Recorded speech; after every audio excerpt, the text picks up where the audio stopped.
Welcome to We'll See You in Hell, everybody. Hey. Pat Walsh in one ear, Joe DeRosa in the other. How is everybody? How you doing? They can't answer us, Joe. It's not a call-in podcast. Even though I suggested that it could be. Not yet, Pat. No. It is a podcast, however, brought to you by the FANGORIA Podcast Network. For more information about the network, including other programs, or on how to follow this show, those shows, any shows, find past episodes of We'll See You in Hell or any of the other pods, please visit fangoria.com. And now here we are. Did you see how seamlessly I worked that announcement in? That bumper? I thought we were just talking like old friends. Yeah, no. I didn't realize you were reading something. That was all business. How are you doing, Pat? I'm good. We're about a week out from Thanksgiving. I think this will probably drop a couple days prior. And we're doing a reverse theme episode because we're going to watch Stephen King's Thinner. And Thanksgiving is all about getting a fatter.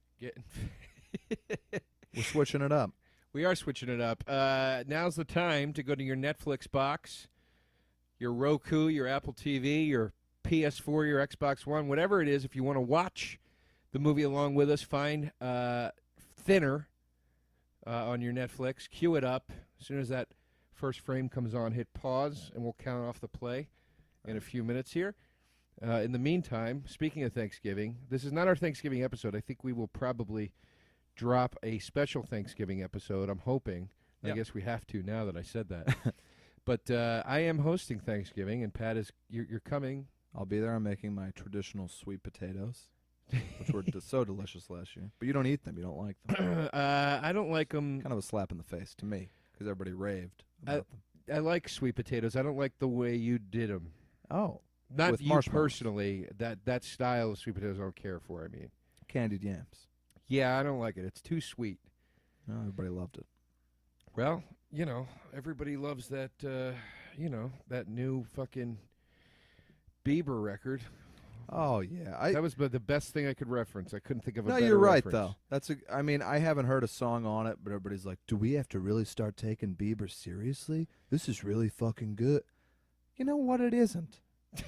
I haven't heard it, and I know it isn't. The guy's a piece of shit, and you keep playing his game. He's an animal. He's a fucking monster. Why is he a monster? Have you heard of nothing he's done in the past several years? I've heard of he gets hookers here and there. Oh, I'm not talking about hookers. He's egging homes. But then again, he's 18 years old. He's 18 years old. He's been fucked in his head since he's 14. I mean, it's what. If I was 18, I got that much money, I'd be a fucking asshole too. But we're all just like, oh, what's Bieber up to? What's Bieber up to? We shouldn't care. You shouldn't care what your 18-year-old nephew is up to. Yeah, or your own son, for that matter. And these people don't, by the way. They care more about what Bieber's up to. And look, maybe I'll go home and put this album on, and I'll be like, do I got to start caring about Justin Bieber? This is really good. This is like, when that fucking Taylor Swift album came out. And everybody was actually love that album. Okay, well, then you'll probably like this album, you fucking douche. Yeah, maybe I will. But, Swift seems like a class act. Does she? Seems like a pile of dog shit. Does she? I'm kind of tired of her fucking, aw shucks, stammering, I'm just a girl from next door that just stumbled into fame. She lost me when she started trying to copyright phrases she used that she didn't invent. Like what? I didn't hear about that. Like whatever her catchphrases are that a lot about these people. Says all the time. She tried to, patent them.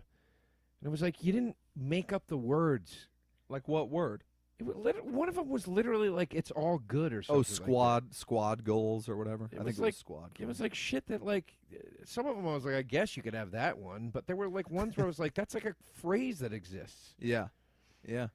Yeah, I don't know. Did you like when Tegan and Sarah went all pop? I didn't care for that either. No, I didn't like that record. I love many of Tegan and Sarah's albums, but the last few have let me down a bit.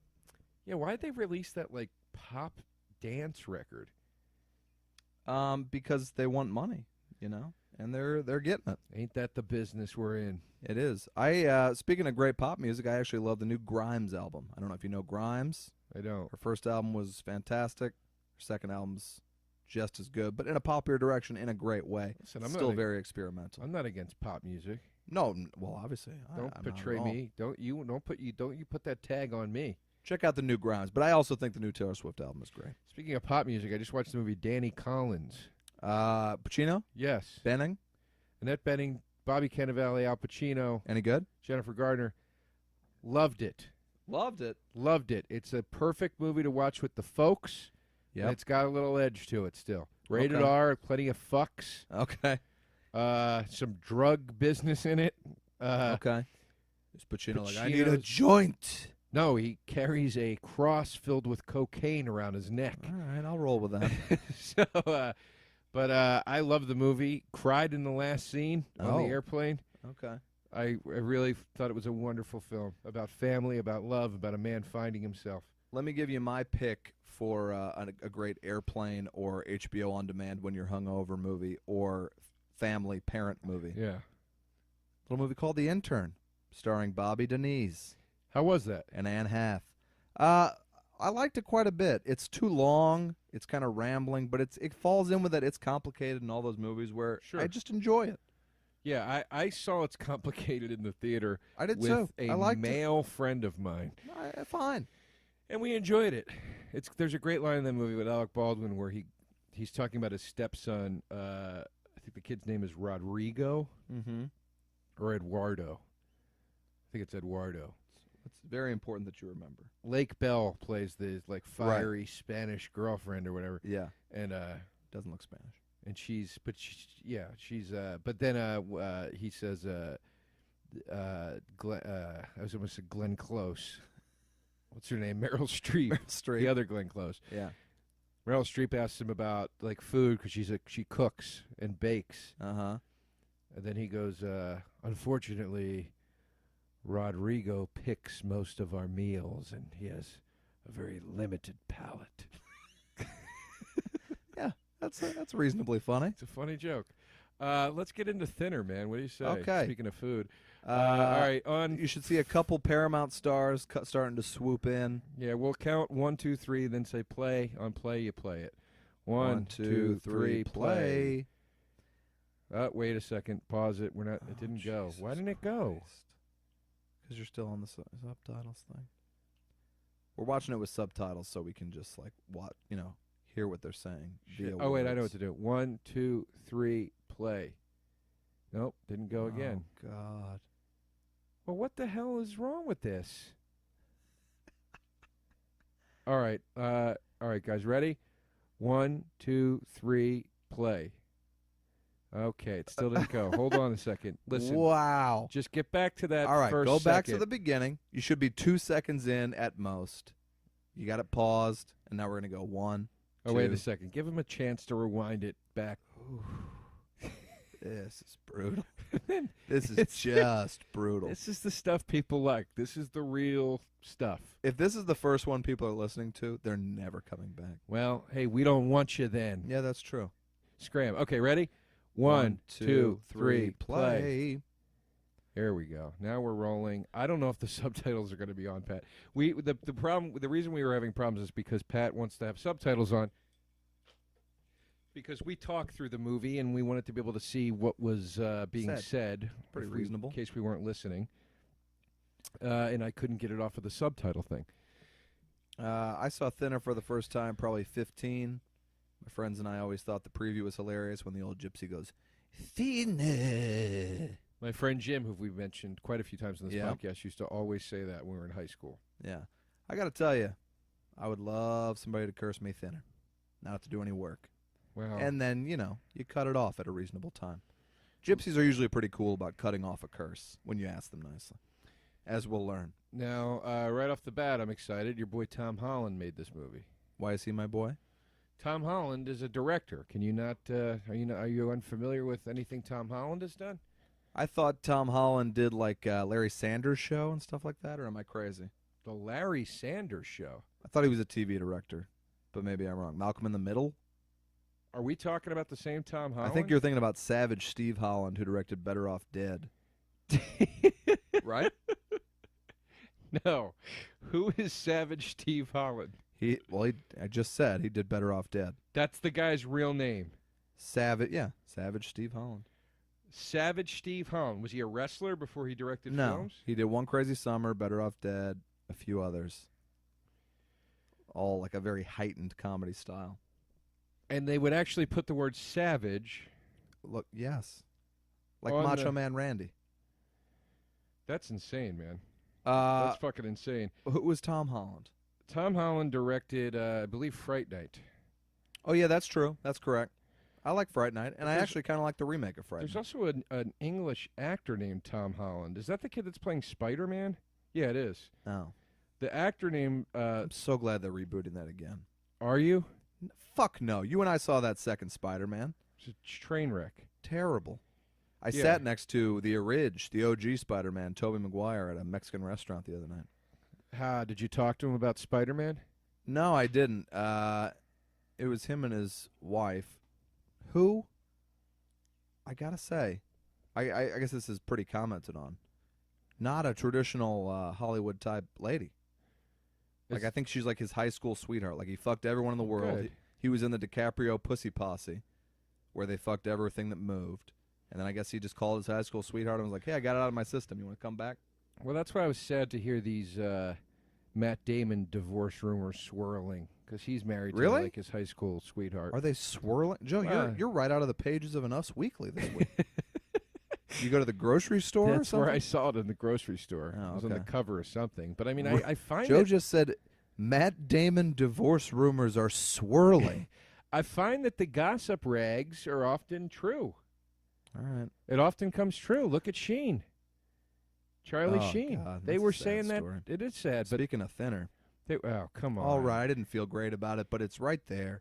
They were saying that for years. Is this his wife? Yeah, that's his wife. Okay. Well, this guy is a handsome chap when he's not in the fat suit. Robert John Burke. You know what? I got to say, in the fat suit, I find him a handsome chap. You're kind of feeling it. I'd like to lay next to this guy. Now That let- shake that his wife just made him. Now, it starts with a fat man. That's the whole premise of this movie, obviously. That But shake looks like it has about 1,200 calories in it. for some reason, the daughter looks to be half black. Yeah. Two completely white bread parents. Can pretty much guarantee she's a good-looking gal these days. Mildly creepy, but I know what you I mean. think she's 15, 16 here when I would have been 15, 16. So I'm still going back to the age when I saw it. Looks nothing like either parent. No, not at all. Or even in their race, as you said. What I always wonder is, like, you see Thinner, or you see, like, Nutty Professor, like a movie where the whole thing is this guy's a huge fat guy, and everybody's laughing at him, or, you know, that's the plot hinges on him being fat. And you go see this movie, what if you're fatter than him? Wouldn't it make you feel really uncomfortable? Or would it? Well, they go to the, you know, I mean, they try to go to a certain extreme. He's 300 plus pounds in this, Well, he's 300, we just saw. which He lied to his wife, said he was 297. he's a big guy. I mean, Yeah. I don't think the average heavyset person is Under any illusions. 6'3", 300. Those boys didn't have any illusions. Pulp Fiction. Yeah. Now, what's this guy's name? You knew his name.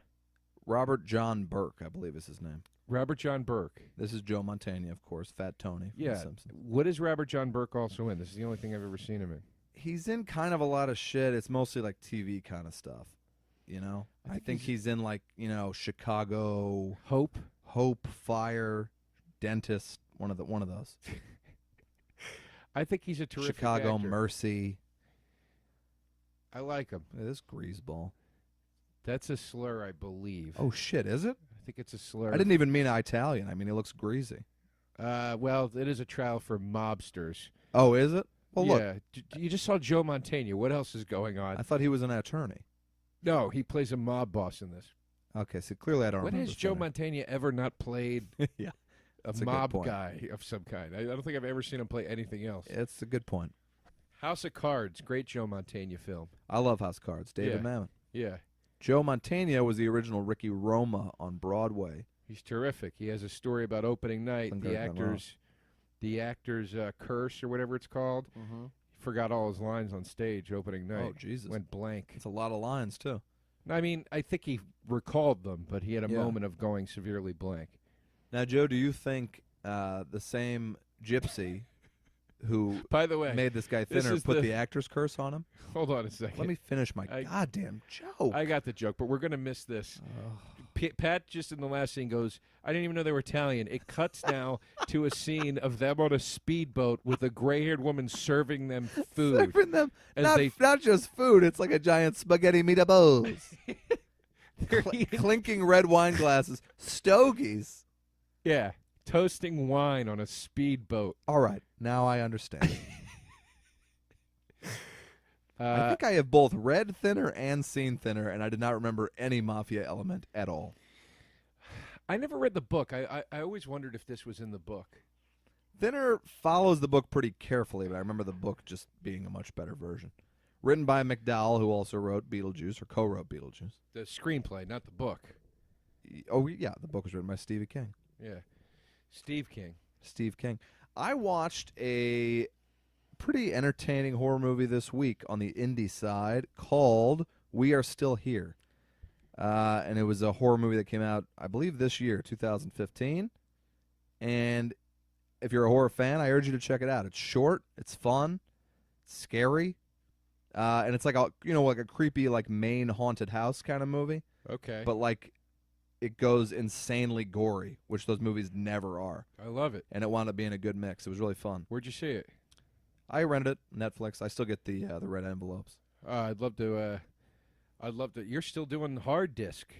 I do one at a still doing time. Hard mail Netflix. God bless you. Sometimes something comes out and I just want to see it, or like if something's not on streaming, I get it. God bless you. You go in for a nice bleeding. Yeah, I like a Blu-ray. Watch a hard copy Netflix. Plus, like, even if you return it 4 times, which would be low, you're getting each movie for about $2. You can handle $2. I have so many DVDs of my own that I've never watched. Yeah. And streaming, they're certainly not sponsoring us. I think we can all agree Netflix streaming doesn't have the greatest selection a lot of the time. I guess they won't ever be sponsoring us now. I mean, or they could actually up their thing and listen to their customers. But like, we tried to watch a Friday the 13th. We were going to do a special Friday the 13th podcast. We're like, yeah, we'll watch one of the numerous Friday the 13th movies that have to be on Netflix streaming, and there were 0. I couldn't believe there wasn't one. How hot is this gypsy, by the way? I actually just stopped talking because I fell in love with her. Much like a gypsy curse. Is that Carrie Werrer? I don't know. Let me look it up. That's why I have the iPad in here. I saw her in the credits. I think it's got to be her. Who's Carrie Werrer? She's just a hot babe. They announced today that they've been remaking Baywatch for about a decade, but they're doing the movie Baywatch, and the star will be Daddario. Yeah, I mean, maybe the best-looking woman alive. She's my favorite. Alexandra Daddario from True Detective. Yeah. Greatest nudity in TV history, and perhaps film history. She might be my favorite woman that's ever existed. I actually, when I saw that today in the old movie trades, yeah, I Googled. You're reading your Variety out on the veranda. Yeah. I Googled her name plus boyfriend and was legitimately sad to find out that she did have a boyfriend. Who's she dating? You thought you had a chance. I don't know if I thought I had a chance. I don't know. Who's she dating? Is it one of those Christina Hendricks things where it's like kind of a nerdy dude? No, she's dating Percy Jackson. The lightning thief? Yeah, the kid that plays Percy Jackson. The poor man's Harry Potter? Yeah, I said it. By the way, this is Carrie Werrer. And look what she's doing. Were her right here, I would ask her to be my life mate. We got her in these pictures, I'm sorry. These red carpet pictures, and she's doing the whole gypsy thing in those, too. She looks like they got her wet on the red carpet, like threw a bucket on her. What is she from, Baywatch? I know her from a great movie I've mentioned on this podcast before called King of the Ants that no one in America has seen, but it's kind of a horror movie. Isn't it a Shatner film? Is she? Oh. You asked me that last time, too. We're having the exact same conversation. We are? It's not. It's a Lovecraft adaptation from Stuart Gordon, director of Reanimator. Oh, my God. What's happening? And it's not a remake of the Shatner film. Did I ask you that, too? It's definitely not. It's a really disturbing, unsettling, like realistic horror, kind of like a thriller type deal. She was also in Sharknado 2, Anaconda. The original Anaconda? Yeah. Eight-Legged Freaks. That's a powerhouse cast, the original Anaconda. Sliders. The show with Jerry O'Connell? Yeah. Eight-Legged Freaks with David Arquette. Who so she only does big spider shit. A lot of big spider stuff. Yeah. David Arquette is the star of Eight-Legged Freaks. and he is also, as you pointed out to me, I just saw the billboard the other day, playing Sherlock Sherlock Holmes in a one-man show. We have to go. I wish we could do a live podcast from the balcony of Sherlock Holmes. It's supposedly a comedy. Yeah, I'm sure it's hilarious. I'm still confused by it, though. No, Joe, I don't know. It's like some sort of interactive theater experience where David Arquette plays Sherlock Holmes. I've been sent a lot of material about the Sherlock Holmes. I am on some mailing list that gets me Sherlock Holmes mailers. Really? Yeah. That's why I brought it up. I got like 12 emails about it. It's one of those things where Living Social's like, do you want a 50% off ticket? How about a 60% off ticket? 2 weeks later, how do you feel about a 75% off ticket? Why haven't we gone? We should go. We should go. I'm 100% in. I think we'd be like, this will be hilarious. And then 2 minutes in, we're like, all right, let's go. I'm just so curious of what it could be. It's just such an odd thing. Yeah, Such an odd thing. Now, this is a hand job scene in the movie. His wife is going to give him oral sex in the car here, which this I found strikingly out of character for the wife character. There's Steve King. There's Stephen King, which means he Such a approves nerd. of this adaptation. Yeah. But not The Shining. No, not The Shining. He prefers the Steven Weber. We've talked about that. Yeah. I mean, it's terrible. This guy is one of the most disgusting characters I've ever seen in a movie. This old gypsy man with a big sore on his nose. Since I have to mention the movie Parenthood in every one of these, there's also a blowjob scene while driving in Parenthood. Steenberg and Martin. And I remember asking my mother, I watched it with my parents, what's going on? And this is how good my family was with handling sex questions. No one answered me. They just didn't answer. No one had made up an answer. They just kept staring blankly at the screen. That movie has a blowjob scene in it? Yeah, Steenbergen's sister says whenever Moranis gets tense, I blow him while he's driving. And later on, Steve Martin's super tense, and Steenbergen leans over, and then the next shot is a car crashed into a telephone pole. Isn't that a PG movie? It's PG-13. I mean, you don't see mouth penetration or anything like that.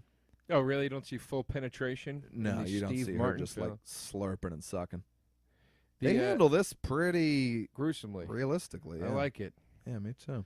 So, for those of you not watching, his wife giving him the blowjob led to them hitting this old gypsy woman in the street and killing her. Yep. And this big guy, this fat guy, is a big-time lawyer, and now he's got to go on trial. And you can guess what's going to happen, Pat. I can guess. Maybe he's going to pull a few strings. Maybe he's not going to be honest about what happened in that car. And maybe he's going to beat the rap. And maybe, just maybe, that's going to lead to a curse. Yeah. What kind of curse? Gypsy curse. Thinner curse. Thinner curse. That's right. You ever gotten a blowjob in a car? No. Really? Well, I have in a parked car. I have. I never, okay. not while we were driving. I have. It's actually very difficult to focus on either thing. Like you're not giving either 100%. I once got a blowjob in an elevator at a Kinko's. At a Kinko's? Yeah. Why do they even have an elevator? There was an all-night Kinko's in Manhattan, and a girl I was dating went in with me to this elevator that was stationary. It didn't move, probably because it was 3 o'clock in the morning, and they didn't need the elevator. And she blew me in it to completion. Good Lord. You guys really put the kink in Kinko's. Hey, I can't believe I never thought of that. Shows you what a kind of a comedy writer I am. You sure it wasn't a Fed XXX? Oh, guys. These are off the cuff. Go ahead. Get a little UPS. There you go. Jesus. I'm glad. I'm These glad are we all could great. collaborate here. These are all great. It was terrifying but exhilarating, and Yeah. the moment of finish was triumphant. Sure. Well, it usually is. I mean, it was. I just felt like I'd conquered. I wanted to tell the manager that I did it, just because I was so proud we got away with it. You know what I just did in your elevator? So he got off. Yeah. His big-time greased-up judge friend, right? Who was the guy sucking you off in the elevator? Who? It was a very nice girl. She got married, I believe. Oh, let's leave her name out then. I'm not going to say her name, but she got married years ago, and she was a lovely girl. It's a crazy thing to sit there. You know, you look at your lovely wife of 30 years, and you know, at some point she probably blew somebody in a Kinko's elevator. This is just the life in which we live. This is the hard, cold truth of the world we live in. The old days, you marry at 18, no one ever touched her. Everyone's terrible at sex. You never learn, and you divorce 40 years later. Now, our main man's been cursed thinner at this point. Ooh. Yeah. He's down to 280. He probably just thinks it's all the stress. He thinks, oh, this is just great. I'm just losing weight. You think we got enough potato chips there to put across the thing that he's fat? Look at this. I liked when he came out of the... I liked earlier when he came out of the trial of the mob boss eating Doritos. Yeah, if that guy was my lawyer, I'd be like, you think you can hold off on the Doritos? Yeah. Till you get home? Hey, Tubby! That's my mob guy getting mad at his fat lawyer. This guy does exactly what I do. Hey, I'm down 20 pounds. Think I'll eat. Yeah, I do that too. Stupid. It's stupid every time. Then you get back up and you're like, what the fuck was I thinking? I have a light day and I go and I eat, I go get fried chicken as a celebration. A little reward. And then you never get that chiseled, lean body that you and I deserve. That people expect, really, from a Pat Walsh and a Joe DeRosa. I'm just never going to have a hard body. I've accepted it. And I'm fine with that. I'm fine with We both have a lot of sex with each other and others. We don't have to have a chiseled body. I'm plenty happy with having a gently soft body. Sure. You ever see the movie Hard Bodies on USA Up All Night or otherwise? No, what's it about? It's your standard TNA movie, but it's a really good one because it was Italian. It was funded by Italians, but made in America. It's just your standard spring break movie, but it had a real, even for like an 80s tit flick, real liberal nudity. It's called Hard Bodies. They made a Hard Bodies too, of course. Anybody of note in it? I don't think so. Now, 80s movie, they just remade Zapped. Really? Starring who? A girl. And she's like looking at dongs? What's the point of doing a female Zap? No offense. But here's what kills me about that. It's somebody saying like, oh, let's do like the feminist thing and remake it now with a girl. And it's like a girl, if you found the male one despicable, the girl version isn't any better. It's still the same person doing despicable shit. Yeah. Right? Well, all I remember that they did in Zapped was look under girls' towels and dresses. Did they do what else did they do? They probably shouldn't have been doing that. Yeah. It was That's Scott what they Baio use their powers for. So is this girl going to be looking at dongs is my question. I don't know. I didn't see it, Pat. I didn't research it. I didn't even bother to read about it. It stars Scott Baio and Willie Ames, who later went on, or maybe before went on, to star in Charles in Charge. I wonder if they make cameos in the remake of Zapped. Oh, God can only hope. Baio, I was so happy when I saw him in Arrested Development. He had great timing. He was funny. It's a recurring theme on this podcast. I love a comeback. Who does he play? He was Bob Loblaw. Baio? Yeah. I never saw a lot of the Arrested Developments. Oh, Joe. Hold on. I'm looking up Zapped on my iPad here. I want to see more about this remake. It's, here we go. 1982. Oh, God. It's a Disney Channel original movie. What is? The Zapped remake. Oh. Well, then what if the kids seek out the original and see that it's softcore porn? It's based on a book called Boys or Dogs. Let's see here. Is this a remake? Is there an exclamation point at the end of Zapped? If so, then it's a remake. No, but it's called Zapped, and the Z is like a lightning thing. Okay. It could be something different. Well, hold on. I'll look it up. Only one of us can look up at a time, Pat. I'm not looking it up. You can't look up on your phone. Every time I look over at you, you're on your iPad. I'm trying to just be here with you, be present. I'm just trying to get us some, some info. You need the... Okay, it's. I guess it's not a remake. Okay, well, now I got to take back everything I just said. Okay. But there's the original poster with them pulling up a girl's Yeah. dress with static electricity, right? Yeah, I bet it was pitched, I think it came out in like 81. I bet it was pitched like as Carrie, but A comedy. they use it, to look up girls' skirts. It's Porky's meets Carrie. Here's your check. No, I got a whole story. I don't need to hear it. Here's your check. Says telekinetic powers. Yeah. That's what he used them for. Let me take this opportunity to recommend a great little pop-punk band in the vein of Weezer called Telekinesis. They're really good. That's all. What band? I never. They have even a heard of these fantastic, guys. almost perfect album called, I think, 12 Desperate Lines. That would be the place to start. Okay. It's the one guy. He plays all the instruments, writes all the songs. Insanely catchy, like 2-minute pop-punk songs. He does them all on his own. They're very like early Weezer. Check them out, Telekinesis. That's amazing. All right, I'm in. They do a very good job in this film of showing the gradual weight loss. They do. I buy it. And I don't think it was nominated for the makeup Oscar. Of course not, because they no matter what, horror and comedy don't get taken seriously. True. Well, this fat guy, too. Really bothers me. He's looking good. He is. Have you seen Spectre yet? No. Is that guy Inspector? No, it's just not good. Oh, Inspector. That was weird. Spectre has an amazing opening and a couple decent scenes throughout. Otherwise, it's pretty shitty. You don't see the villain till like 2 hours into a 2.5-hour movie. Christopher Waltz? Yeah.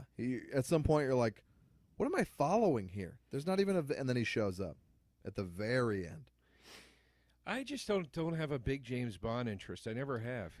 Same here, Joe, and I always try to convince myself I do, but I don't. I mean, you went to see the Peanuts movie the other day. Saw Peanuts movie alone. That's where I'm at.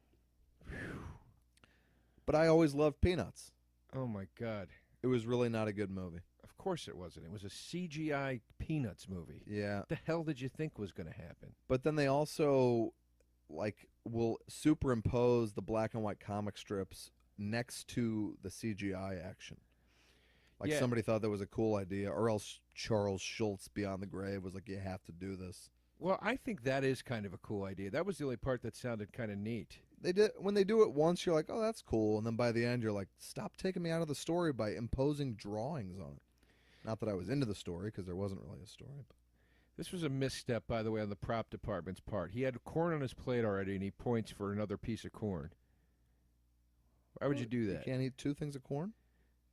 But why wouldn't you just eat the first one and then ask for another one? All right, Joe. You know what I mean? I guess. You know? He's gluttonous. But it's...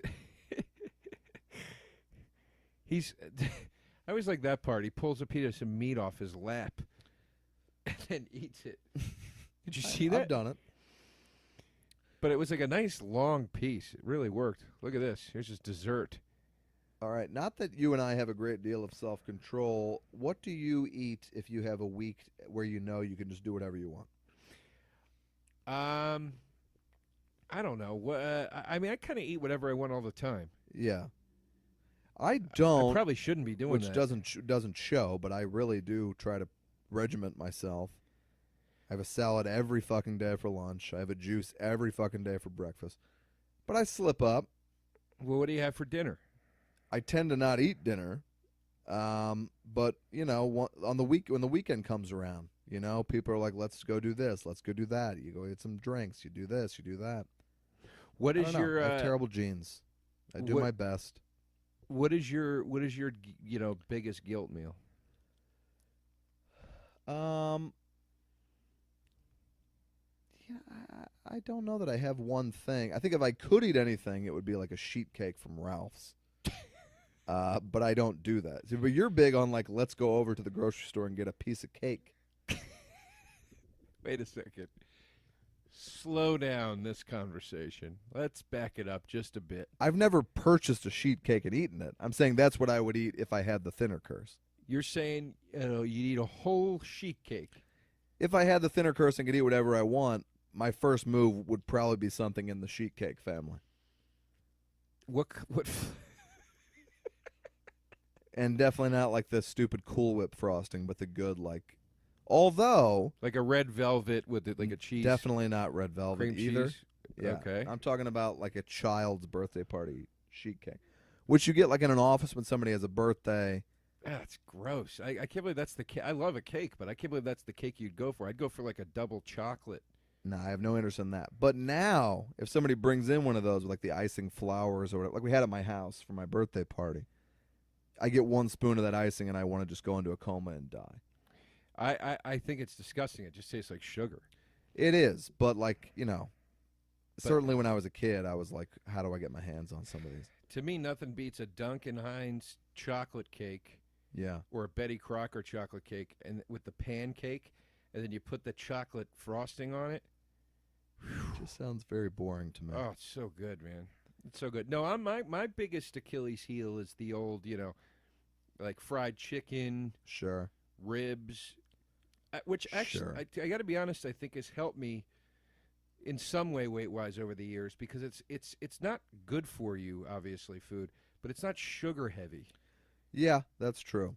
So even if you're eating fried chicken as your shit meal, you're still at least getting the protein of the chicken and stuff. There is some value to it. At some point, I used to have a pretty extreme sweet tooth, and at some point I kind of lost it, which is great because you just start to feel gross about any sugar at all as you get older. Mine's grown over the years, but I still don't have an amazing one, which is why I won't eat those damn yams at Thanksgiving. Sure. I love the yams.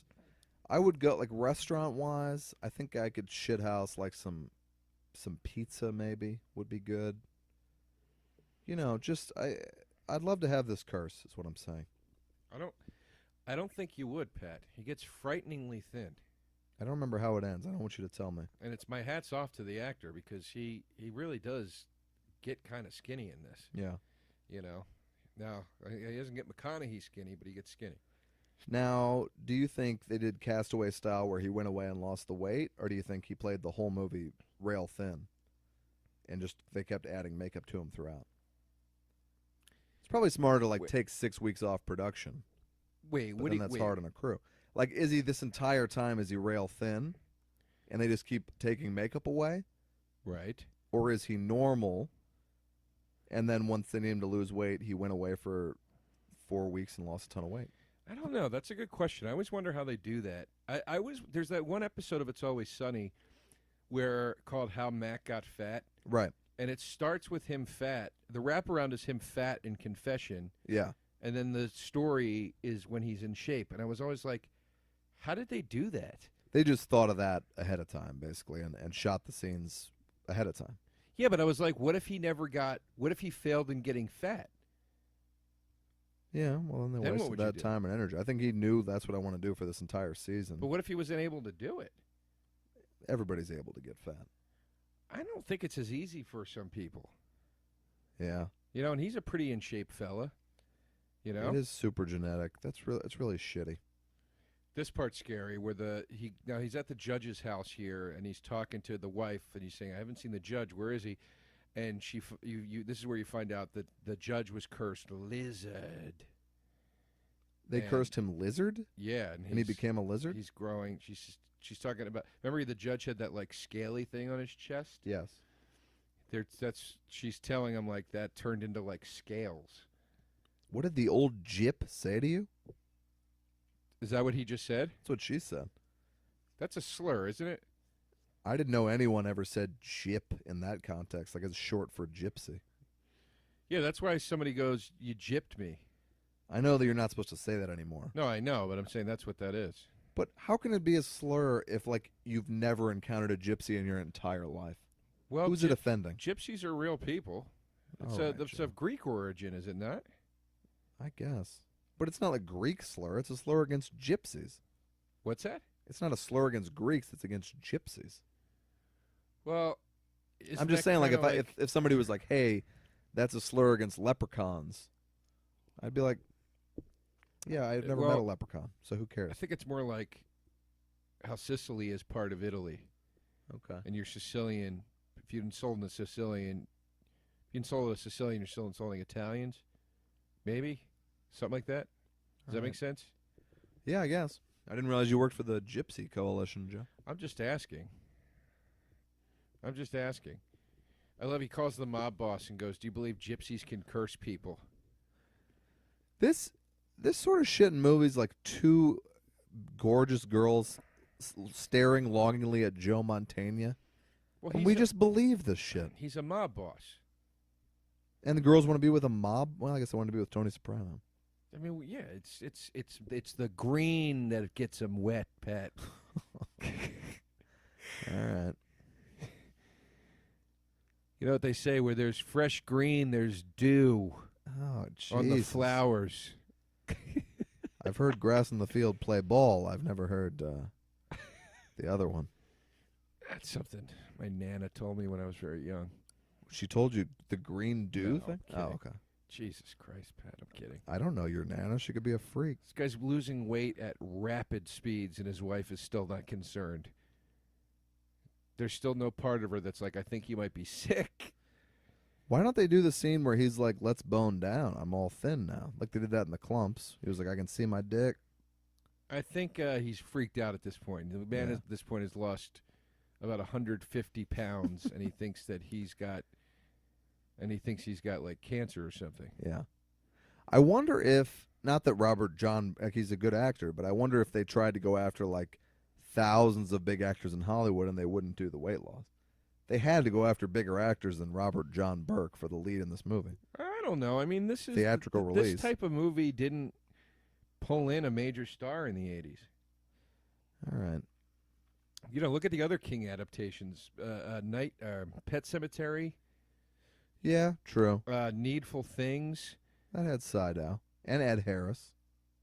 Is Sydow the main guy in Needful Things, the old guy? Yeah, he's the old guy. Oh, I didn't know that. Ed Harris, Bonnie Bedelia.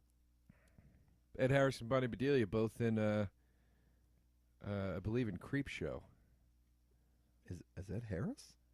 Ed Harris is in the first story of Creepshow. A young Ed Harris. I believe it's his first film role. Okay. What is this guy's name?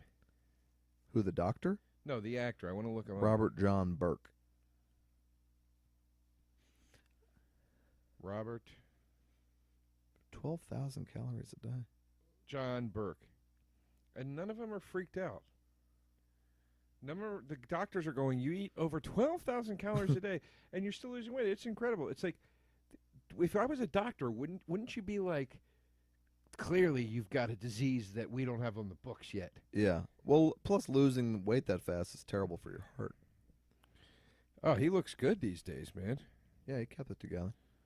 He's got like a rugged, like older. What like big show is he in now? Because I think he's in a. Well, he was on Rescue Me. There it is. Yeah, he was the priest in Rescue Me, I think. He was in Limitless. Didn't see it. He was in True Story, the Jonah Hill, James Franco vehicle. Maybe the worst movie of 2015. He was in RoboCop 3. Yep. He played RoboCop. He took over for Weller. He did? I think. Unless I'm mistaken. Let me see here. Jesus Christ. Frank Miller wrote the RoboCop, was one of the writers on the RoboCop 3 script. True story, there is a scene where Jonah Hill and Robert John Burke are walking down the worst location in film history, like this like abandoned riverbed, and they're walking down it, and the camera is like going out of focus. At one point, you can't see either of their faces, and it looks like if it was in a student film, you'd be like, guys, you can't release this. This was a major motion picture. It was a terrible film. What is the plot? Well, it's a true story.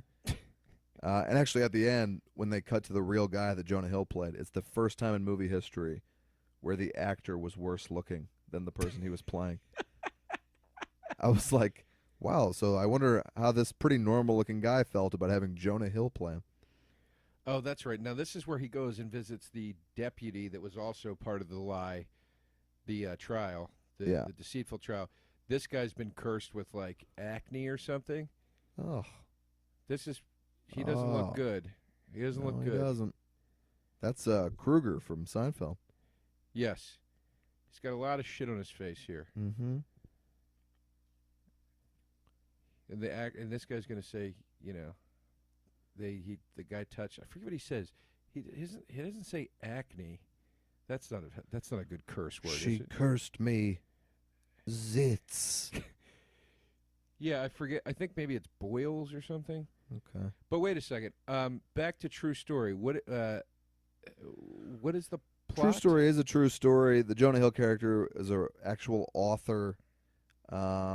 He decided to go in and interview the James Franco character, who's basically like a sociopath who kind of like plays Jonah Hill from inside jail. He's like convicted of murder or something. It's really, really bad.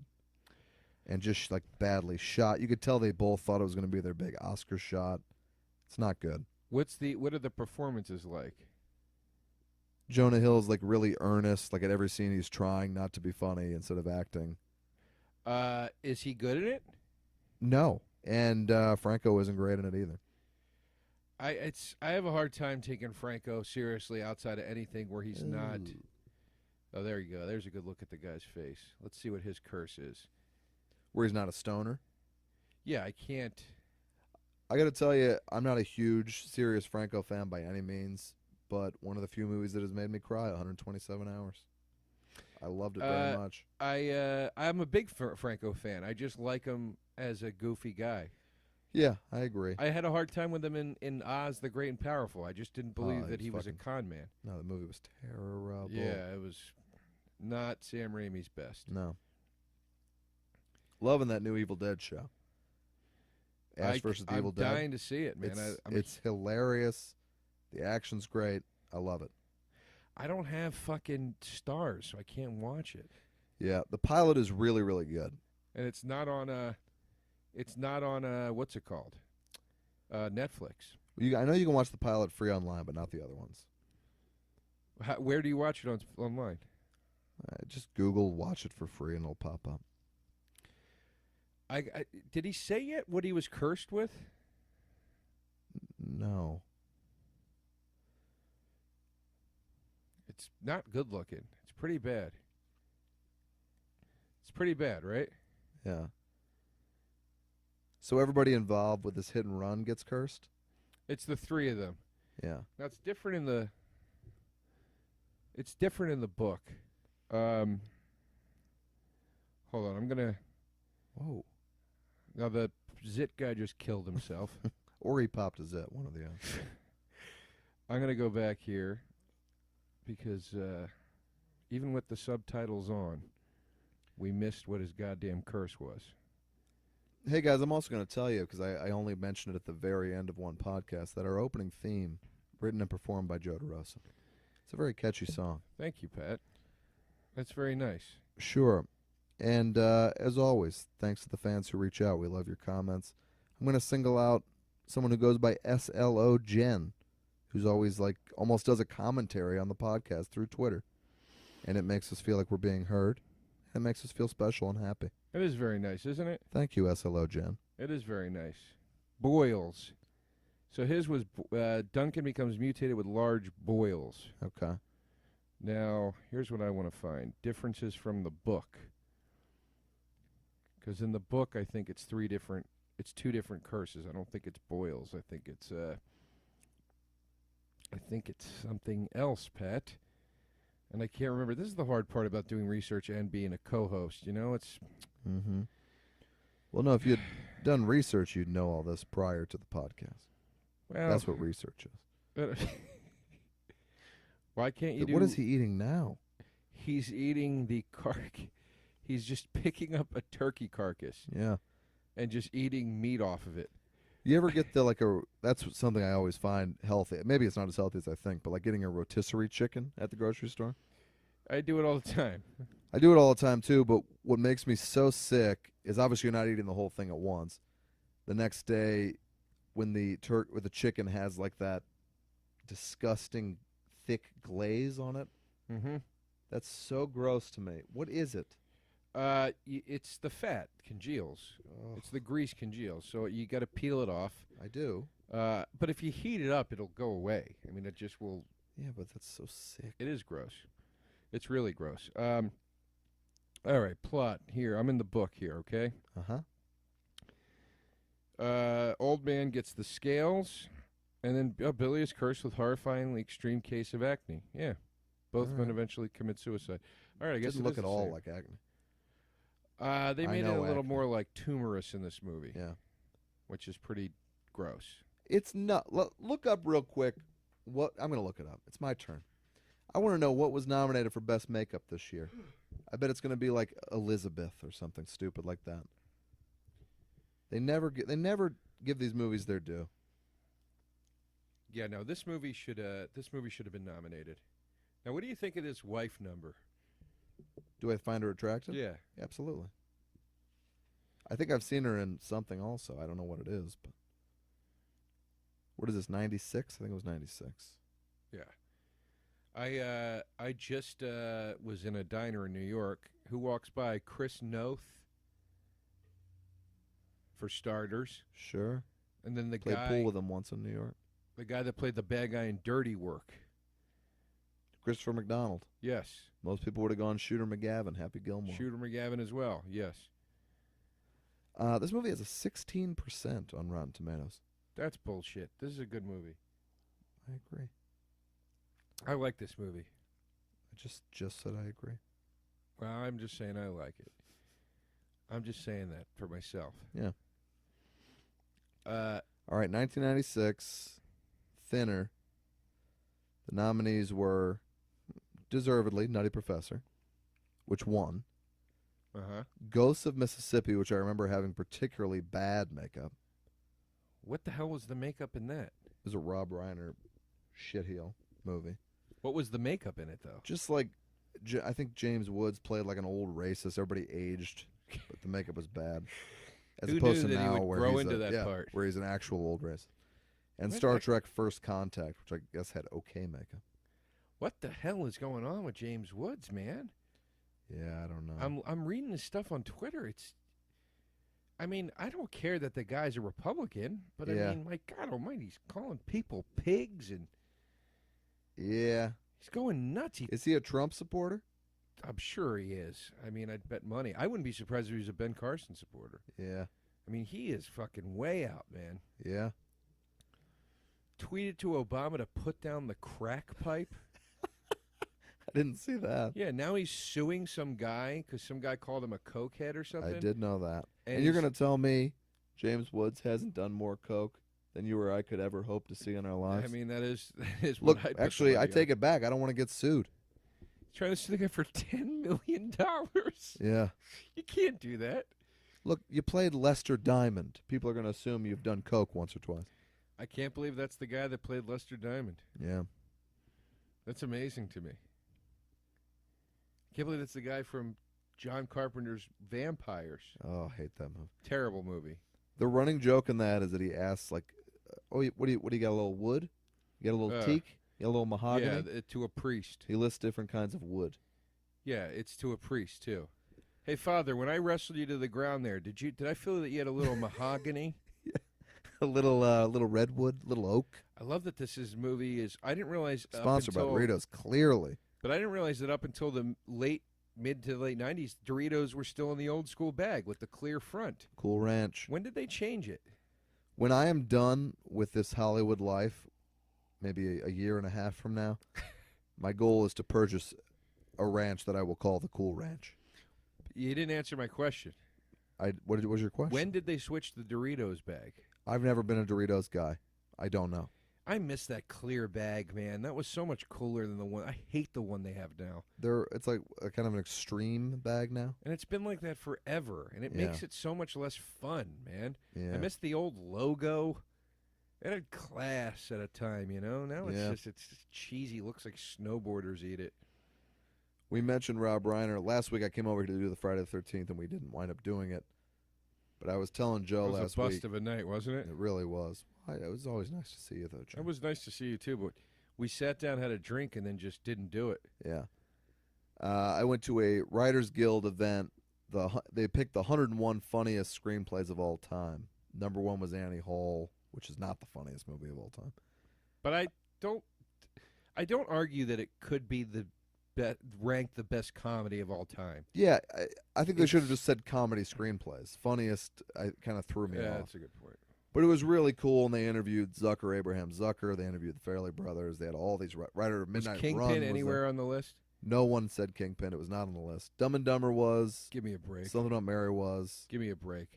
Well, Give look, me a fucking break. I love both those movies. Kingpin is a funny movie. Look, they're for both sure. funny movies. There's no way they go both on without Kingpin. I agree, but Kingpin is the funniest movie ever made. America doesn't. That I agree with as well, I think. But what I was going to say, Rob Reiner, who directed Ghost of Mississippi, people forget the man had such a streak. He did This Is Spinal Tap, Misery, Stand By Me, Princess Bride, When Harry Met Sally, Few Good Men, like just off the charts. Like every movie he made was great. Yeah. Now, not so much. Buddy of mine's working with him. He said he's great. And Rob Reiner hosted this event. He must be 70 years old. This guy was so fucking funny.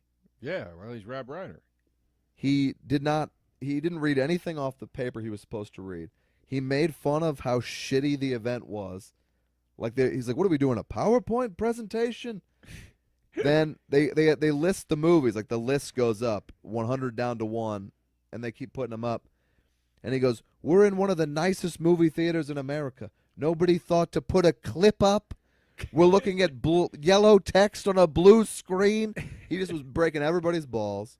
And the funniest part of the night was Jon Favreau goes up because they were honoring Swingers, which was like the number 100 movie, which is way too late in the list. Yeah, there's no way Swingers is below Something About Mary and Dumb and Dumber. I'm sorry. The Hangover was number 30, folks. The Hangover. Come on. So I'm saying Hangover should be not on the list. I'm not saying. No, it. I Yeah, agree. Okay. So, and I like The Hangover. Fine. It's fine, but it doesn't. No, come on, top 100. Give me a break. Reiner is standing up there, and he looks pretty good. And he goes, "Ladies and gentlemen, Jon Favreau." And Favreau comes up, and he's huge. And we just watched this clip where Jon Favreau's in a wife beater looking really cut with, like, muscles. And as he walks up, Rob Reiner goes, "Look at you. Jesus Christ, you got fat. Holy cow." And then to have to walk up here right after we see that clip where you look so beautiful in such good shape, you got to do what I do. I've always been a little chubby. Then when you're chubby, when you're 70, everybody's like, "Yeah, he was always chubby." You're 40 years old. You come up here looking like you're 300 pounds. It's crazy. My God, you put on a lot of weight. He goes on and on and on. Favreau did not laugh. Not at all. I wouldn't have laughed either. It's funny. But the audience was roaring. It was really, really funny. Favreau didn't laugh at all? Well, he went up and he was like, "Oh, I'm so glad I came. Thank you for that wonderful." But, he didn't laugh, no. Now, do you think he didn't laugh because he was offended, or do you think he was just playing like the straight man? No, I think he was probably a little of both. They had Peter Bogdanovich there, Right. who directed Last Picture Show, one of my favorite movies. And Rob Reiner goes, "First question I got to ask right out of the bag, why do you think you can wear the ascot? Why do you think you can pull that off?" Like, every line he had was great.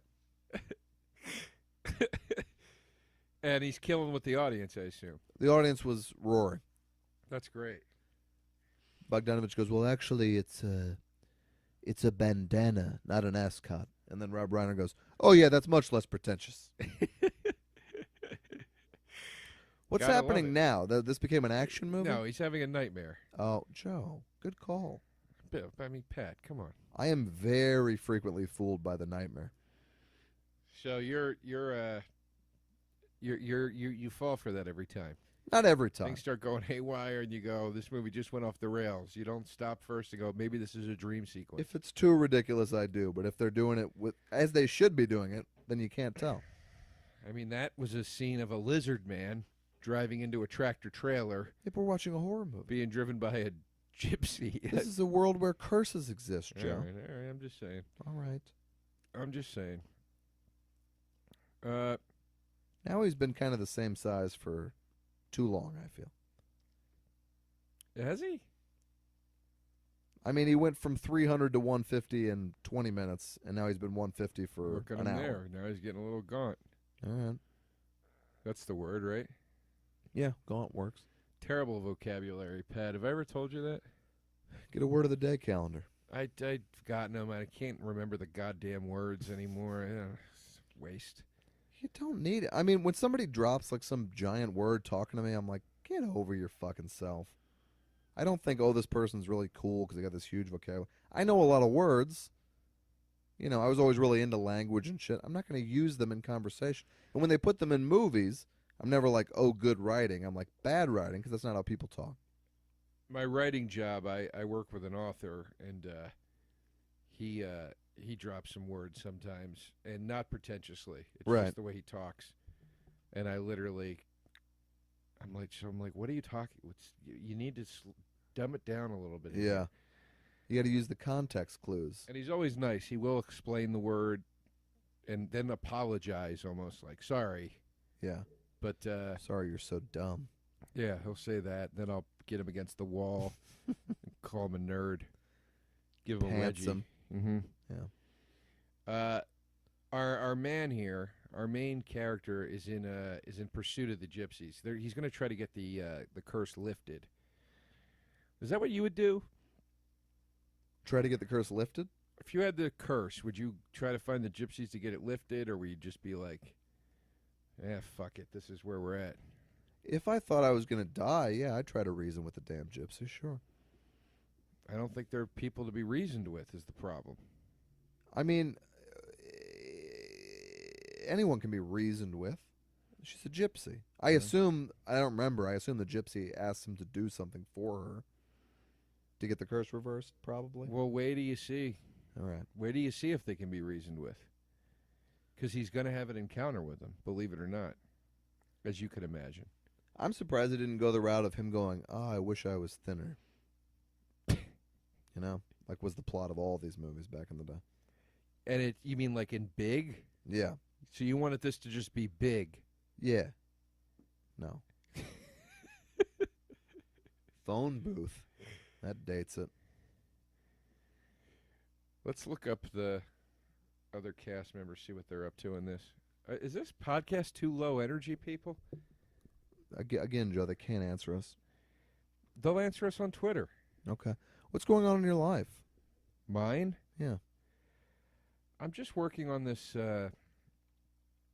writing job right now for the...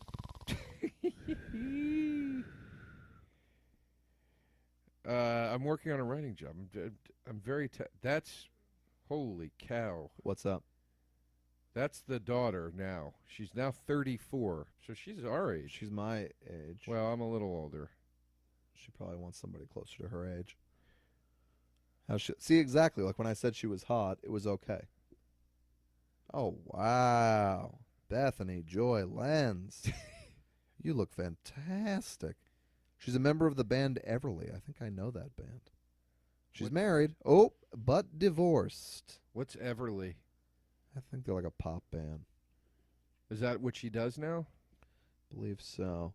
Let me look up acting. She was on soap opera. Thinner. One Tree Hill. I never saw One Tree Hill. I always thought it was a great horror title, but it's not a horror show. No. What's it about? Cast in the new Shonda Rhimes drama. I don't know what One Tree Hill was about. I believe it starred Chad Michael Murray.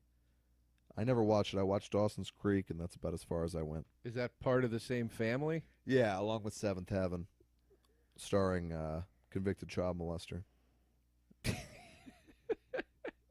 Again, you got to slip in a reference to molestation. Who? That was some really weird shit. Like he's just showing his dick to children. Yeah, it was upsetting. Come on, man. It was very upsetting because I really like that guy. Yeah, he was on Always Sunny. Yeah, he's great on it. And you believe it. You're like, he's the greatest guy that's ever lived, and then you hear those stories, and you're just like, oh boy, oh boy. Yeah, One Tree Hill. Who did you say was in One Tree Hill? Chad Michael Murray. Who the fuck is that? Some pretty boy, you know. Some little bitch. He's like a big comedy reference guy a lot of times because he has 3 names. I have no idea who he is. I've never heard of him. You're calling him white men from town like it's Dances with Wolves or something. It's how the gypsies talk. All right. What do you want, you know? It's how the gypsies talk. Now I told you they can't be reasoned with. He's trying to reason with the gypsies here, and they're not having it. See? What is this accent? He's a gypsy. I don't think they did a lot of research into the gypsy community. It's a Greek thing. I'm telling you. What are you looking at over there? Huh? Is that the daughter still? Yeah, I'm looking up like Oh, she's a beautiful woman. actual pictures of her, like more candid shots of her these days. She's 34, divorced. I love that she's divorced. This is what happens. I got to see her talking you about know, the authenticity of just gypsies, a and Joe's dream looking come up true. nudie pics. It's not nudie pics. Yeah, she's beautiful. She just looks like a nice lady. And I'm not afraid to say it. She was on Mary and Rhoda, which was the Mary Tyler Moore Rhoda reboot. I worked with Rhoda, lovely lady. She's still alive, right? She's hanging in there. Yeah, she had brain cancer. She's hanging in. And she's doing okay now. Yeah, you know, she had a ton of lines in her show. She got them down. Valerie Harper. Yeah. Charlie Day was on that show. Really? Oh yeah, the Mary Tyler Moore. The Mary and Rhoda show. Right. He was the mailroom kid. I never knew they rebooted it. I think it was like a made-for-TV movie, I thought. Oh, I thought it was a sitcom. All right. I'm obsessed with this daughter right now. Yeah, I know. She's with a man named Wes Ramsey, who, of course, is gorgeous. Ugh, and he's my age. Damn you. Damn you, Ramsey. Look at this guy. Missed your chance again, Joe. Look at this guy. Come on. Probably cheats on her. Oh, God. Look at this hair and that hat. This one, he's got a straw in his mouth. What is he an actor to? I mean, who the hell knows? Yeah, American actor. Star of the Douche Awards. He played in Charmed. Oh, God. Which I guess is where they met. The Charmed, One Tree Hill. Although she was married for about 10 years, so she must have remembered him from their Charmed, One Tree Hill days. Charmed is not part of the One Tree Hill universe, is it? It was like on the same night on the WB. But Dawson's Creek, One Tree Hill, and Seventh Heaven are the same universe? No, but they were all part of the WB deal. Oh, I thought you were saying it was like there was a crossover. No, they made a lot of shows with the same kind of aesthetic. The gypsy just shot something through his hand with a slingshot. How mad would you be if somebody shot through my hand with a slingshot? If a girl jumped out like she just did and yelled "ho" or whatever she yelled, and shot a hole through your hand with a slingshot. I mean, I would be. It's a great question, Joe. I would actually be very angry. I'd be furious. Yeah, because my hand would have a big hole in it. Yeah. Well, it would hurt, too. Yeah, the pain part, I didn't even think about. So now he's cursing them back. Can he do that? Well, you know what his curse is, don't you? No. His curse is Joe Mantegna. His curse is Joe Mantegna. He's going to go to he goes to the mob guy now who doesn't dabble in supernatural forces. Uh-huh. He dabbles in maximum forces. Oh, God. So, he has him go rough him up. Yeah, he's going to go now in the way the white man from town retaliates. How long into this movie are we? Pat, I'm going to be honest with you. I like the movie quite a bit. Not long enough. I was I'm tired as hell right now. Kind of losing my voice when this thing started, and now it's barely hanging in. I'm tired as hell right now. Well, we got to rally. We got to give these people what they want. We are. I just took my pants off. I got 2 more days of work this week, and then I'm off for the week for Thanksgiving. I can't wait. Beautiful. I can't wait. I can't wait to cook a bird for you and my closest friends. Well, what are we going to watch for Thanksgiving? Because Eli Roth's Thanksgiving is not a real movie. Well, if Thanksgiving is on here, we could watch that. Is that a real movie? Yeah, it's the one with like a killer turkey. Oh, God. It's not on here, probably. It used to be. I don't know if it still is. Thanksgiving. But I almost think we could watch like a there are so many great ones for Christmas. Yeah. I almost feel like we could watch a Christmas one for Thanksgiving and Thanksgiving. Yeah, you're right. Like maybe we watch Black Christmas for Thanksgiving and then we watch Gremlins or something for Christmas. Right. Every Thanksgiving I watch Planes, Trains, and Automobiles. One of my favorite movies of all time. My friend once said, if you don't cry in the last scene, you're not a human being. I don't anymore because I've seen it 80 times, but I did when I saw it first time. Still gets me. Yeah, it depends on if I've had a frosty cocktail or two. Certain movies still get me every time at the end. Malcolm X. Sure. At the end always gets me. Well, Planes, Trains, and Uncle Buck get me if I allow my brain to think about John Candy, the actual man. What part in Uncle Buck makes you cry? There's no sad part. It's that final freeze frame. I miss John Candy. What's the final freeze frame in Uncle Buck? He waves. He puts the whole family together. It's got kind of the same ending as Home Alone, really. He's washing them. The mom comes home. They're all hugging. He waves. They're going to be okay. He's going to be okay. He taught them something. They taught him something. But it ends on a sort of like they freeze frame on his face. It just I'm sad that he's dead is all, Joe. Is that all right? He was not cursed thinner. Unfortunately. Too much? Oh, John Candy. I Yeah. thought you meant Joe Montaigne. No, it's John Candy. Yeah, it's a bummer. Joe Montaigne is his Simpsons character. Fat Tony. I mean, he's the only person on The Simpsons, aside from Phil Hartman, where it's like, it looks like him, it is him. Who is your favorite outside of the main family, which shouldn't be your choice anyway, but who would be your favorite Simpsons character? Mo. Mo. Interesting. Yeah, I mean, come on, he's the best. Would make my top 20. I love Mo. Mo would make your top 20. He might make my top 20. Come on. Who's your favorite? I think I got to go Lionel Hutz. All right. And Troy McClure's on that list as well. Yeah. That show, I mean, granted they've had good episodes through the years since this, but when Phil Hartman died, that's kind of the beginning of the end of the show. I would put Sideshow Bob I love Sideshow fairly Bob. high on the list. I love Sideshow Bob. I'm just a sucker for Kelsey Grammer anytime he talks in that Frasier voice. That's the only way he talks. In interviews, he kind of doesn't talk like that, and it upsets me because I just want him to be Frasier all the time. Yeah. You know what I mean? That's I use a Sideshow Bob line all the time at work from I think it's the Cape Fear episode when he's in the courtroom and he's talking about killing Bart or whatever, and then he goes cheerfully withdrawn when they object to it. He goes cheerfully withdrawn, like he's taking back his thing. So at work, whenever I'm like pitching something and people don't like it or whatever, I throw them a cheerfully withdrawn. They always enjoy it. They always enjoy that. Yeah. Oh, that's nice. I don't think they know where it even came from. I just kind of use it as my own. Well, that's theft. Yeah. I learned it from the fat Jew. He's talking about the Twitter person, not the main character Oh, in yeah, this yeah. film. Sorry. Yeah, I also love Nelson. No, not Nelson. Milhouse? Ralph Wiggum.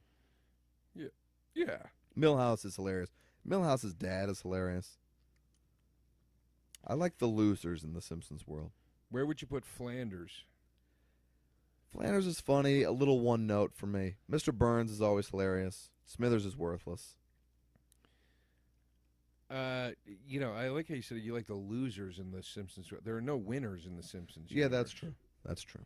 You know? I haven't seen a new episode of The Simpsons in 10 years.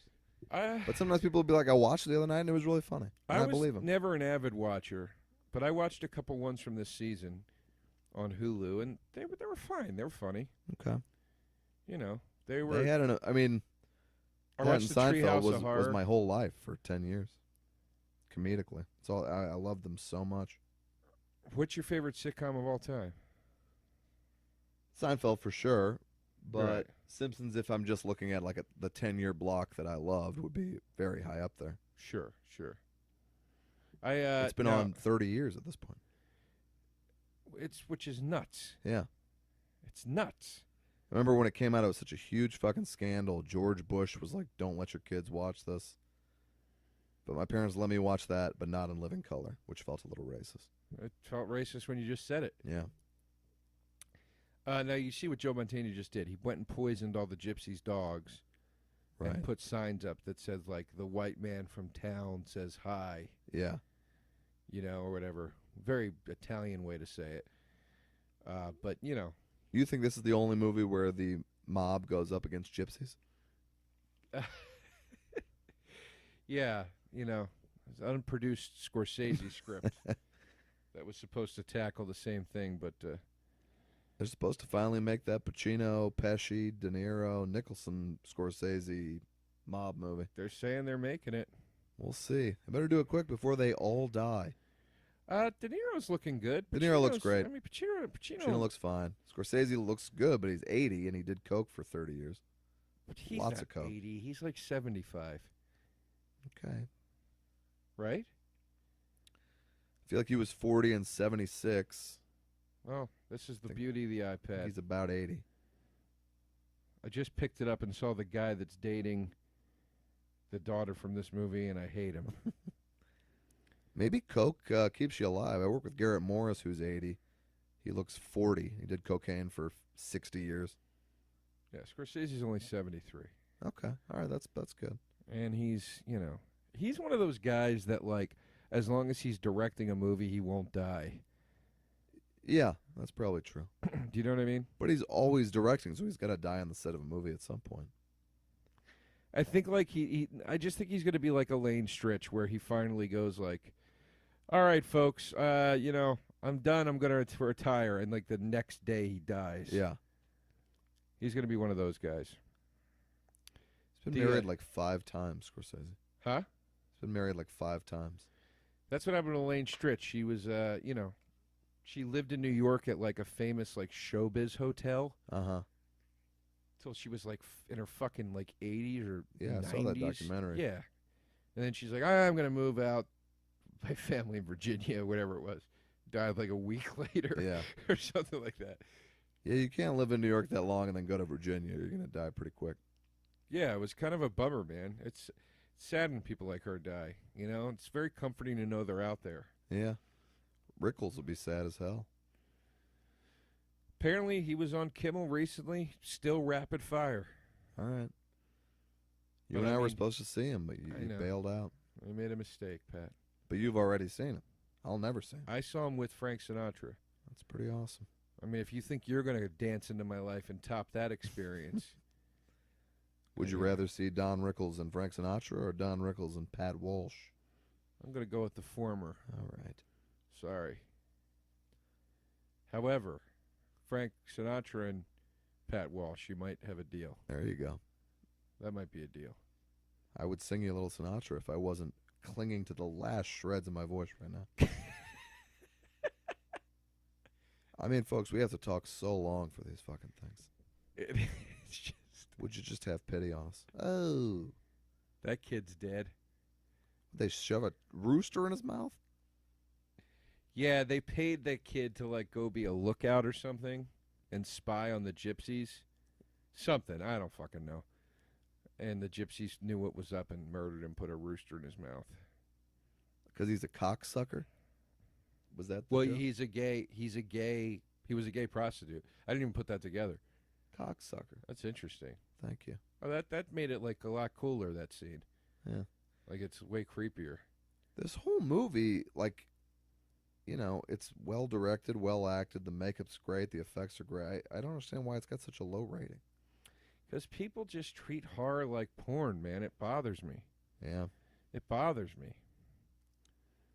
If it's not like a masterpiece, they're like, oh, this is stupid. Yeah. And it's like, And then everybody just decides to get behind certain things once in a while where you're like, what the why did you all like this movie? yeah, and it's like, do you know how much indie horse shit I've seen? Yeah, oh yeah. Completely half-ass put together, but because it's an indie movie and people think they're Oh, yeah. supposed to like it, it's got like a 98% rating. Like, a perfect example in a movie I think actually has a 98% rating is I just watched the Academy Awards screener of Grandma starring Lily Tomlin, which I would give an F. It wasn't great. I despised it. She was really great in it. I thought she was kind of cartoony and not great. I thought she was funny. I enjoyed her quite a bit in it. But The first half of that movie is so poorly done. When she's beating up the boyfriend I was just like, what are we doing here? I didn't buy any of it. I didn't buy when that little girl punched her in the face and she got a black eye. A 5-year-old girl punched her in the face. My take on the movie Home Alone 3? My take on the movie was it was only good because she was good in it. Like Yeah, if it was anybody else playing that part, it would have been a bad movie. I thought she was hammy and has been better in 800 other things. I enjoyed her. All right. What can I tell you? You're in love with Lily Tomlin. I like Lily Tomlin quite a bit. The only scene I liked, and I liked her and him, was the Sam Elliott scene. I thought he was great. Want some corn? Yeah. I just made some corn. That's some corn. I'd like to be around that guy. Good energy, I bet. Yeah. You know? You want a beer? Right? Feel like going to Del Taco tonight? And a quesarito? I would just feel safe around that guy. I'll take a lot of the mild sauce, please. Mild. You got any of them there French fries? Well, now you're heading into Sling Blade territory. To put those on my taco. You do a tater taco. Give me 3 of the tater tacos. Sir, this is the bank. He's crazy in this version. Everywhere has tacos. Yeah. It's just Los Angeles, isn't it? Give me a money taco if it's the goddamn bank. Put some money in a tortilla and slide it over. That's how Elliot do. See, I pictured a money taco being a bunch of nickels inside a dollar bill. Like the dollar is the I pictured it with tortilla. shredded bills as the lettuce. Well, and they call cash lettuce. And cheddar. So now you already got 2 key ingredients. So the shredded bills are the lettuce, and then what else is, you got to make the whole thing out of money. Yeah. Deposit slip is the tortilla. All right. Not technically money, but fine. And then you throw a couple pennies on top. Yeah. All right. That's fine. I love that Montaigne goes in posed as like an FBI agent. And, yeah. Oh. This guy's a do-it-all mob. This is a one-stop shop for a mob guy. What? Huh? Was he got ether? Oh, acid. Jesus. That's a rough scene. He says, acid, bitch, and then throws it in her face. We've all been there. But that's not the real acid. Now he puts the real... Oh. That was fake acid, see? To warn her about future acid? So he took the time to prepare a solution of fake acid. He did it to throw in her face and then immediately tell her it was fake acid. He's really roughing this chick up. Why did he do that, though, Joe? Because he puts real acid on her forehead in a second. Okay, cool. I find that effective. You throw a fake thing on her to scare her, then you go, by the way, here's the real thing now. All right. They didn't get a take of the spitting scene where it wasn't like a baby blowing a raspberry? Here's the real acid. The real deal. Was he pouring it on her tits? No, he poured it on her coat. Oh. Thank you for explaining every second of this movie, because apparently I'm not following anything. I mean, with the subtitles on, you can't follow it. I haven't even looked at the subtitles that I demanded you put on. That was a waste. Yeah. We're wasting good subtitle money here. No, they're helping a little, because at least I kind of know what's happening. This is a great scene. He puts a mason jar of acid on top of the girl's forehead. She has to lie there still, so she can't move. I got to tell you, I would just stand up real fast, whip up, and it would flip back behind you, maybe getting your hair. No, it would not. And one wrong tick. You know what? Fill a glass with acid, and we're going to try this. This is what you do. You do what she's doing. Or she whips her head to the right or left, but I think you get out from under it. Look, she did it right. Her hands are free? Yeah. Well, of course she's going to get out. He gave her a message. He was just scaring her. Oh, all right. She wouldn't have died if the acid fell on her. It just would have burned her. Yeah, but looks like the Phantom of the Opera for the rest of her life. Well, he's got a pretty mean gash in her forehead. So he said to her there, you tell the old man to meet us at the watchtower, whatever the hell it was, lighthouse, and lift the curse. So this is we're in the home stretch here. He's going to go sit now on the bench near the lighthouse and wait for the old gypsy man, and you know the solution's going to come through. Or do you know what the solution is? No. I do. Go ahead. Do you want to? Let me just watch and enjoy. We can't just watch and enjoy. No, I mean, let me watch and talk the curse of the goddamn enjoy. podcast that we do. We have to talk through the whole We're thing. in this fucking prison. This verbal prison. I'm so thirsty. All I want is a drink of water. So thirsty, Joe. Little lighthouse action. You ever see The Fog? Yes. I like the original. The remake was real bad. Remake's terrible. Those remakes are never good. But I love the original. Here's the gypsy with the solution. Very interesting solution. Ugh. I hate this character. He's gross. Yeah. He's gross. He's got that thing on his nose. How does a man with an open sore on his nose get a woman? Does he? Does what? Does he have a wife? He had a daughter. Well, the daughter was the old lady he killed. Yeah. That's one of the gags. His Splitting some pie by a lighthouse is the horror climax here. No, he's telling him how he's got to fix everything with this pie. You bleed into the pie, see? What? See? You give the curse to the pie. That's ridiculous. It's not ridiculous. This is pretty Why brutal. the pie? This part's pretty rough. Joe just jumped, ladies and gentlemen. Well, because he shoved a knife through the hole in his hand. And, I mean, my God, how bad would that hurt? I'd rather than put a knife through the hole in my hand than pure hand again.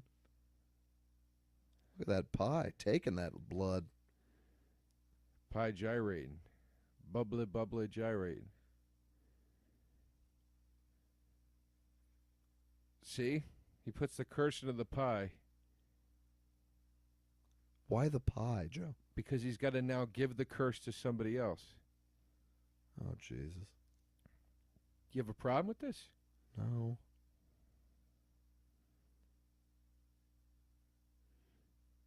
He's got somebody he's going to give this pie to now, see? Because he Mhm. thinks his friend is banging his wife. I missed that completely. Of course you did. Sitting over there yapping. I have to. I know, I'm kidding. Come on. I'm just giving you. Who's he thinks banging his wife? His doctor friend he thinks is banging his wife. Oh, okay, that guy. But he's not banging his wife. He's just like telling his wife he's concerned about him. Right. You know? But this is the problem now. Blood for blood. He's got to go now give this to somebody else, which that never works out. When has that ever worked out? Now, Joe, if I show up to your house with a blood pie, is there anything I can say that makes you go, yeah, I'll take a slice of that blood pie? Well, he's not going to tell him it's a blood pie. It's full of blood. It's pulsating. He doesn't know. It's a cherry pie as far as this guy knows. All right. Did it reseal itself? Yeah, it's a magic pie. Pat, All right. for Christ's sakes. It's a magical pie. Here's a little Hollywood trivia. That pie is actually the same pie used in American Pie. Yeah, and that's how he gets rid of the thinner curse. It goes into Jason Biggs' dick. Yeah. I just looked up that pie on IMDb, and it was in American Pie, this movie, and Pie, the Darren Aronofsky's first movie. That's one of the movies I was talking about when I said just because it's an independent movie, it gets 98%. Oh, yeah. Pie's an obnoxious movie, I think. I saw it in the theater. I hated every second of it. And I like Darren Aronofsky. I do, too. I fucking love Black Swan, I'll tell you that much. Yeah, I never saw it. It's so good. And The Wrestler is one of my favorite movies of all time. I love The Wrestler. I think I've only seen The Wrestler. Wasn't he supposed to do the RoboCop remake Yeah. He left originally? that. You didn't see Requiem for a Dream? Oh, yeah, that was great. You I see love that. Ass to ass. You see The Fountain? No. Okay. How was The Fountain? Fountain is visually amazing. It's kind of silly, but I liked it.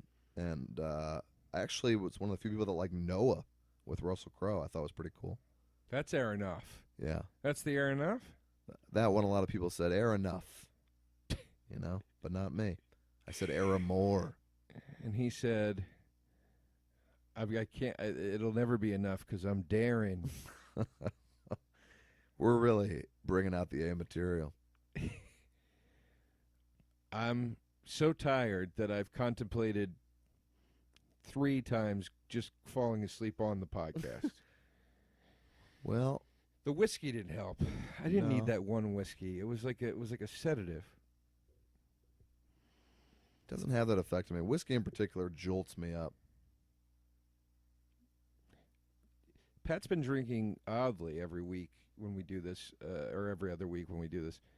I have one drink just like you. I know. No. I'm not saying you. Let me finish the sentence. All right.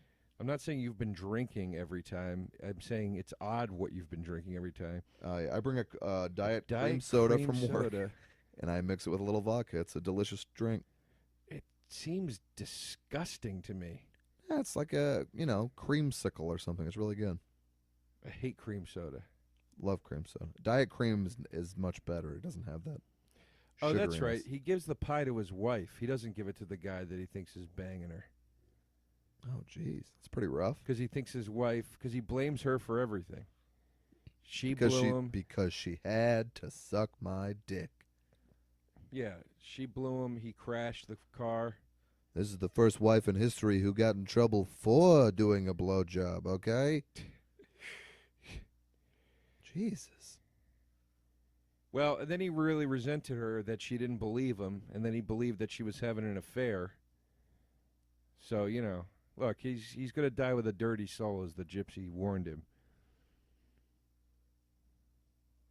Here's the next morning. The assumption is the wife has eaten the pie. This part's pretty disturbing. I guess she just had to take like a slice, right? She didn't have to eat the whole pie. Yeah, she just had to eat a piece. Okay. Does his daughter eat a piece of the pie too? You want me to ruin it? Oh, sorry, Joe. Go. So there. You just got blood His pie. wife is dead. This is the part I don't get. It's gross that he kisses his Oh. rotted wife's face. Why would he do that? I don't know, because he's lost his shit. You remember the Clint Eastwood movie Blood Work? Yes. It's pretty bad. At some point, he just opens fire on a public intersection with a shotgun. I don't even think he's a cop in it. Maybe he is. But one of my friends accidentally, he was going to say, let's go see that Blood Work movie, and he accidentally said, it was in high school, let's go see that new Clint Eastwood movie, Blood Wipe. We all started laughing so hard thinking a movie that's just Clint Eastwood wiping his ass and there being blood on the paper is like the opening scene. Because that's probably what Clint Eastwood faces every morning at his age. And we just laughed and laughed and laughed. Blood wipe. It's another blood wipe. Getting old. Now, how do you explain this to the cops? Your wife is rotted in bed. Well, I assume he just says she had a bad piece of pie, and they go, okay, and leave. Sir, it's a funny story. I didn't kill my wife, per se. I was cursed by a gypsy. I had this cursed pie. Funny story, that. And here's the part where the daughter's home. She's not supposed to be home. Yeah, that's a good little twist. And there's a second plate of pie in the sink. Oh, boy. Which means the daughter has eaten some of the pie, and now he's upset because the gypsy's words have come to fruition. Oh, no. There she is. Oh, she's alive. Oh, no. She's alive. She's alive. But she ate it for breakfast. She ate the pie for breakfast. And that's it. What are you going to do? It takes a little time to incubate. Huh? It takes a little time to incubate. I think she ate it for breakfast, whereas the wife ate it last Yeah, night. yeah, sure. Yeah. See, she just had the piece of the pie for breakfast. It was delicious. She's being like extra cute and funny. Yeah, I know. This is the finishing move. Puts her finger into it, licks it off. I gotta tell you, I wouldn't accept that kiss. That kiss always struck me as odd from daughter to father. She licks pie off her finger A little seductively. and then leans in like almost ass perked out and kisses him on the cheek. It was not at all a weird kiss. I'm just saying I wouldn't take the kiss from a daughter who had that pie in her lips. Oh, he's gonna kill that's himself. what you were saying? Yeah. I was saying it was an odd way to kiss. I didn't find it weird. If your mother kissed you like that, you wouldn't think that was weird? Well, there's no affection in my family of any kind, but if my mom kissed me on the side of my mouth or something, I'd be like, all right. I'm not talking about your mom kissing you on the cheek. Yeah. All loved ones kiss You're on the cheek. saying if she sticks her ass way out. Licks pie off her finger, goes, All right. and then perks her ass out and kisses you on You're the right. cheek. It's weird. You're right. That would be weird. Well, here's Mike, his friend, the doctor now. Mike, can I interest you in a piece of pie? Blood pie. I think he's going to give some strawberry pie to Mike now. Breakfast pie. Mike's like, yeah, that makes sense. He That called checks it out. breakfast pie. He said that, for those of you not watching, he said, I'm going to dig into a big slice of this breakfast pie. He's holding the whole pie in his hand, by the way. Well, I as do he answers love the breakfast door. pie. So this is it. He's going to die now. Yeah. And he just called... Damn. But that's the thing I don't get is he laughs that he's going to kill the doctor as he shuts the door, but he's already over his daughter dying? I mean, the man's clearly just become an animal. Well, what are you going to do? Folks, Now he's a single man, free to do what he wants, you know. I think my theory is he kills himself there. He thought about it, but then I think he got turned on by the thought of killing Mike, and now he's fine. Hey, He's sick. he's sick. Folks, that's our podcast. Thinner. Folks, I hope you're not getting thinner this week because it's Thanksgiving. Hope you have a happy holiday. Hope you eat a lot of food. Say hi to a friend. Kiss a loved one. Say hi to a friend. Keep the tweets coming at us. We love it. We are taking your suggestions. We're going to start doing them once we're out of these like holiday theme episodes. We just appreciate your feedback. Give us 5 stars on iTunes if you can. A nice little review if you're enjoying the show. And keep your mouth shut if you're not. And let us know your thoughts if about us going off Netflix, because I got to tell you, I was looking today for a movie to watch. It's getting to be slim pickings. Yeah, I mean, we could always find something, but we would kind of like to know if you guys are. It seems like most of you are not watching the movie along. You're more just kind of. So then we could just start going to DVDs and up the classic content a bit. This has been We'll See You in Hell. Presentation of the Fangoria Podcast Network, produced by Thomas DeFeo, executive produced by Ken Hanley of Ken. Fangoria. Love Ken. Love Thomas. Never met him. Never Seems met like a nice Thomas. guy. Seems like a nice guy. It's not that I don't love you, Tom. I just never met you. For press opportunities, advertising, inquiries, and information about We'll See You in Hell, contact Ken at fangoria.com. Very nice. And for those of you that live in New York City, I'll be headlining Gotham Comedy Club December 18th and 19th. And I believe I will be at the Stand in Gramercy on New Year's Eve. So come on out. Yeah, and if you're fans of both horror and the Gilmore Girls, I am appearing this week on the Gilmore Guys podcast, which is one of the biggest podcasts there is. And I think that drops probably Monday. The same day as this. I believe so. You can get 6 hours of me if you want. All right, well, check that out. Also, if you're in L.A., I have a new weekly stand-up show at Mallow on Sunset and Silver Lake called Creep Show. Come on out and check that out. And watch Two Broke Girls. Sure. And it's, what, a 10th season? What the hell season is it? 5th season. 5th season. Yeah. Which premieres when? It just premiered. Thanks, Joe. Just premiered. All right, folks. We'll see you next time. Thanks, everybody. Happy holidays.